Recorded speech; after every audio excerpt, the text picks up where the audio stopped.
మాజీ మంత్రి జగదీష్ రెడ్డి ఆస్తులు ఎన్నో చెప్పాలని సవాల్ చేశారు కాంగ్రెస్ ఎమ్మెల్యేలు వీరేశం, కంభం అనిల్ కుమార్ రెడ్డి. 2014 కంటే ముందు జగదీష్ రెడ్డి ఆస్తి ఎంత, ఇప్పుడు ఎంతనో చెప్పాలన్నారు. ఆయన ఆస్తులపై బహిరంగ చర్చకు రావాలన్నారు. 10 ఏళ్లలో బీఆర్ఎస్ సర్కార్ ఎన్నో స్కామ్లు చేసిందని ఆరోపించారు.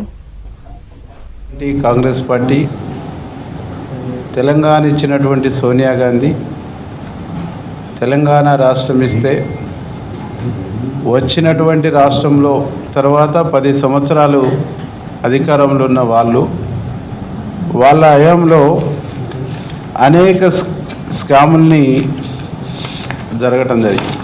మీకు నిజంగా దీని మీద వాస్తవాలు ప్రజలకు తెలవాలంటే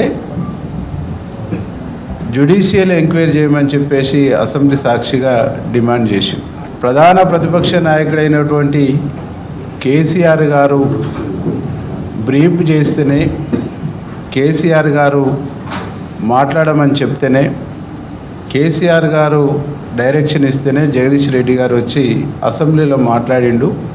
ఈరోజు కేసీఆర్ నేను ఈడ బెల్లు కొట్టలేదు, ఆయనే వచ్చి లొల్లి చేసిండు, అదంతా తూచు, అసలు విచారణే వద్దు, విచారణ ఆపాలని చెప్పేసి కేసీఆర్ గారు కోర్టు మెట్లెక్కుతుంది.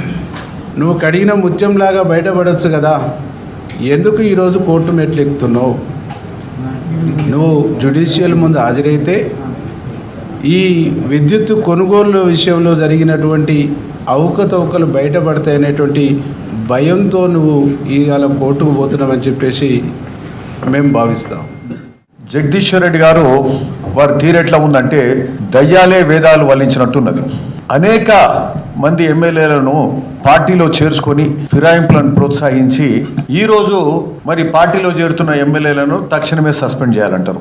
పార్టీ ఫిరాయింపులను నాడు ప్రోత్సహించి అంటే ప్రతిపక్షాన్ని మొత్తం చంపేసే కార్యక్రమం నాడు కేసీఆర్ చేసాడు.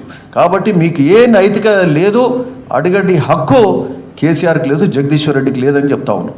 మరి ఈనాటి పరిస్థితి ఏంది?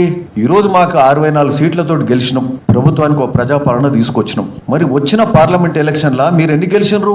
1 సీటు గెలవరు, 10-12 సీట్లలో డిపాజిటే పోతుంది.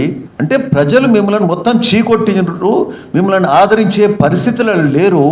మీరు పవర్ మినిస్టర్గా, కేసీఆర్ ముఖ్యమంత్రిగా ఈ రాష్ట్రానికి ఒక్క విద్యుత్ శక్తి రంగంలోనే 80,000 కోట్ల అప్పులు చేసిన ఘనత ఎవరిదా అంటే మీది. ఇదే జగదీశ్వర్ రెడ్డి గారు కేసీఆర్ గారి దగ్గర ఆయనకు చెంచాగిరి చేసి నాడు ఫిరాయింపులు అవుతున్నప్పుడు అవేమో కరెక్ట్ అనిపించినాయి. జగదీశ్వర్ రెడ్డి గారు ఈ రాష్ట్రంలో టీఆర్ఎస్ మళ్ళీ గెలిచేది లేదు, టీఆర్ఎస్ను ప్రజలు బొందబెట్టిరు, నువ్వు నల్గొండలో